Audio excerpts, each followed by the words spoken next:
June was probably the worst reading month I have had, and also a prime example of why I do not set myself monthly TBRs.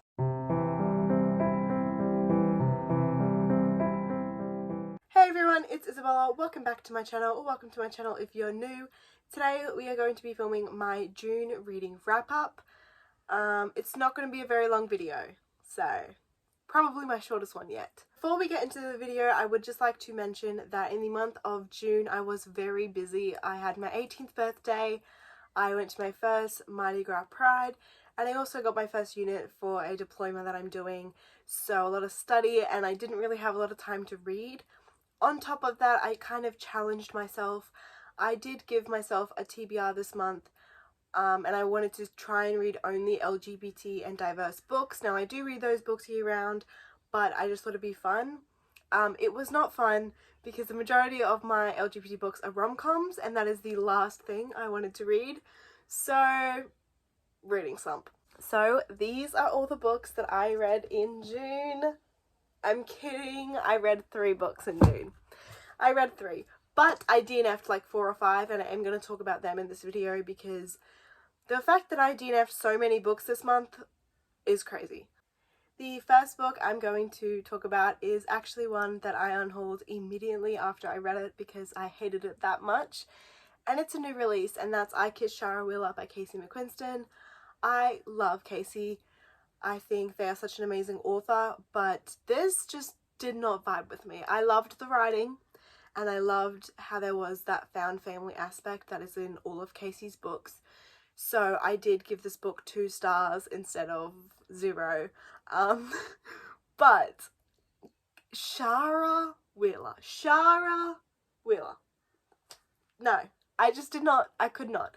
Like, I understand that to an extent Shara is meant to kind of come off as not really mean because she's like the opposite of a mean girl, but you're not really supposed to love Shara.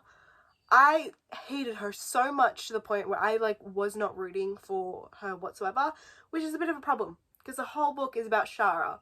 And Chloe, I think, was our protagonist. I didn't really like her either.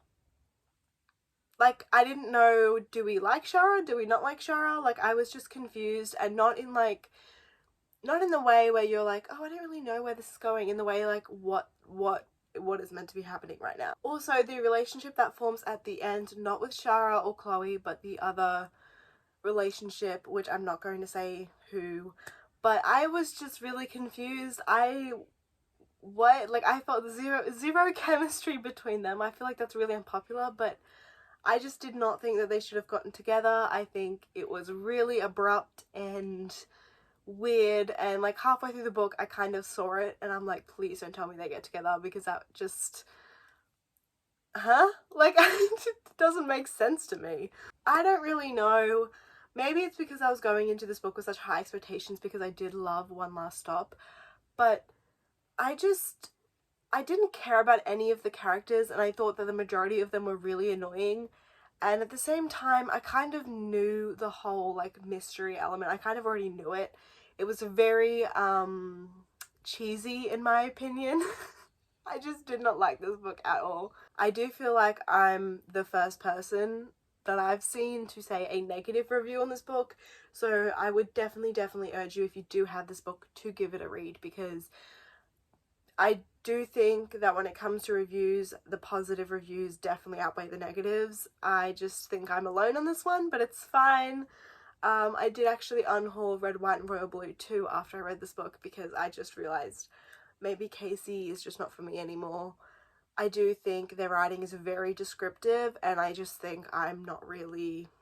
Like, when I first started reading, I loved, like, One Last Stop, I loved the descriptive writing, but now I think I'm just, like, over it, unless it's in a fantasy book. The next book I read, I'm so happy that I loved it, because I actually DNF'd it last year, and I was just like, not for me. Picked it up, loved it, gave it 4 stars, and that is The House in the Cerulean Sea. Oh my goodness, I loved this book. To be fair, it took me like 2 weeks to get through this. I don't know why. I do think it is a bit slow-paced, and I'm definitely not a fan of slow-paced books, but I loved it. I will say the second half of this book, fantastic. First half is good, but it just gets better, and I don't know, like, I got halfway and I just did not want to put this book down. I would highly recommend, if you are someone that has DNF'd this book, to give it another try. Make it at least halfway, because I think when I DNF'd it after like 100 pages. Way too early. The action is just...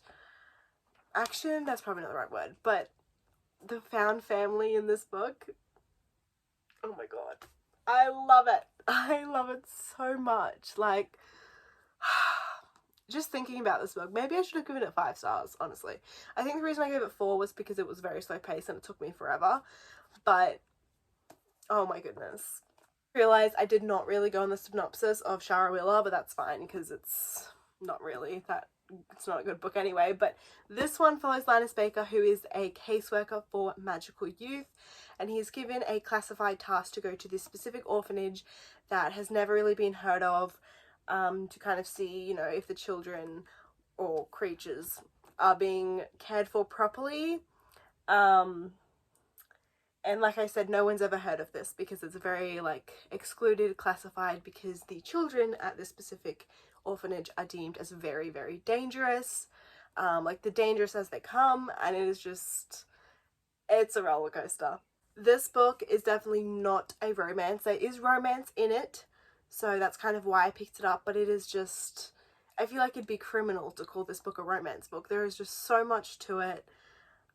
Oh my gosh, I'm just getting so happy thinking about it. I feel like I should have given it 5 stars. Maybe we'll up the rating. The third and final book that I read in the month of June, but I will be talking about the books I DNF'd, so don't go anywhere. But this one is The Falling in Love Montage by Kiara Smythe. I was going into this book thinking that I was going to absolutely hate it, because on the back it sounds very, very, very YA. Like, very kind of, like, very YA. So I was like, oh, I don't think I'm going to like it. I loved it. I think I gave this book 4 stars as well. I don't remember that much about it, but I do remember that both of the main characters I loved, which is rare. Usually I like one and don't like the other, but this one, they were both great. We have Ruby, who is like a rom-com fan. She loves love. And then you have Saoirse, who is the opposite, and she likes horror movies. So we have a person who likes rom-coms and one who likes horror movies, so they're like opposites. They don't really have anything in common, except that they want to have like a summer fling.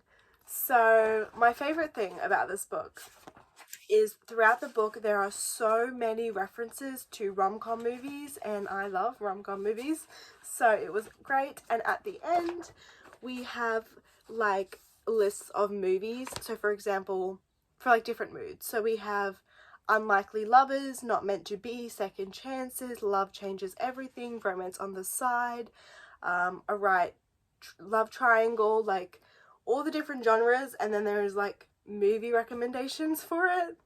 Are you kidding me? Yes. I'm not going to spoil what it is, but Saoirse is going through something that is not really that great, and I was quite sad and I cried multiple times, which I was not expecting. Like, me crying at a rom-com book, YA book, like what? How did that happen? I don't know. Anyway, this book definitely has a sad side to it, but it is great. The only thing that I'm going to critique on, which is why it didn't get 5 stars, is the ending was good, but it wasn't great, and it's not my ending that I would have liked. Like, it was a good ending, I'm satisfied, but it just could have been so much better. Now we're going to move on to the books that I DNF'd this month. So starting off the list, I'm going to talk about this one, which I have briefly mentioned. This is a reread. I made it halfway, and then I got bored, which, what? Like, this is like my favorite book. I don't know how I got bored, but I just put it down. I was like, ugh, I'll pick it up again. And then I didn't. So I don't really know. Again, I think it's the, like, Casey's descriptive writing. I'm getting a bit sick of it. That sounds really harsh. It doesn't mean to be mean, but I don't know. It's just very descriptive. Like, it's really doesn't need to be like that. It's a rom-com, not a fantasy. Like, why is there every page there's a description of the surroundings and the clothes, and it's just, I don't need it, you know what I mean? Another book that I DNF'd this month was Midnight Girls, but I'm going to keep this one similar to The House in Cerulean Sea. I just don't think I was in the right headspace. I did want a fantasy, but this I got like, I want to say 100 pages in and I just wasn't vibing with it. So I decided to put it down and I'll pick it up again when I'm feeling like this type of fantasy. I don't know, I knew I wouldn't enjoy it if I kept reading, so I just decided to put it down. In no way do I think this is a bad book, just was not in the right headspace type of thing. I then tried to read More Happy Than Not by Adam Silvera. I bought this because I knew it kind of had like a darker like mental health aspect to it. I got like, I want to say maybe 30 pages and I'm like, I don't think I need this right now. I then tried to read Less by Andrew Sean Greer. This just, like, I'm sure it's a great book. I picked this up after The House in the Cerulean Sea because I thought it would give similar vibes with the main character. But I don't know. I was getting like really old vibes, which makes sense because he's like 50, but it's not something that I want to read right now. Maybe if I was a bit older, I would enjoy this book, but I just wasn't engaged. I didn't really care and I got bored and it was only like 50 pages. So I'm like, plus this has been on my shelf for over a year and I have like zero interest in reading it. So it's going to be an unhaul. That brings us to the end of this video. I'm sorry if it was kind of disappointing. Ignore the really loud birds. They have been chirping for like 5 minutes. I give up on waiting. I hope you enjoyed. It is currently July. What is it? July. It's July 3rd when I'm filming this, and I've already read 3 books. So I feel like July is going to be a fantastic reading month. So I can't wait for that wrap up because I think it's going to be way better than this one. But I still wanted to film this one, even if it's not going to be very long or, you know, good. I hope you guys enjoyed. Make sure you like, comment, and subscribe if you like, and I will see you in my next video. Bye, guys!